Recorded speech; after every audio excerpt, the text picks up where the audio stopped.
সেদিন আমরা দার্জিলিং মোড় থেকে স্কুটি ভাড়া নিয়ে রওনা দিলাম লাভার পথে।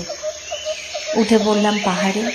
আস্তে আস্তে যত উঁচুতে উঠতে থাকলাম, প্রকৃতির তত কাছে পৌঁছে গেলাম। এত সুন্দর মনোরম দৃশ্য, সাথে আমি, আমার প্রিয় আর আমার প্রাণ, আমার স্বামী সন্তান। তারা সাথে থাকলে সব কিছুই ভালো, সুন্দর লাগে।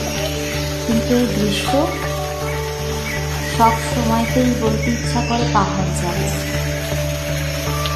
এত সুন্দর পরিবেশ, এত সুন্দর রাস্তা, ভালো লাগার যেন এক চরম সীমান্ত।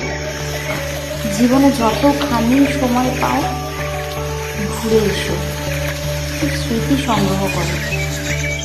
চলার পথগুলোকে একটু মসৃণ করে দেয় এই স্মৃতিগুলো, ভালো লাগার মানুষগুলো।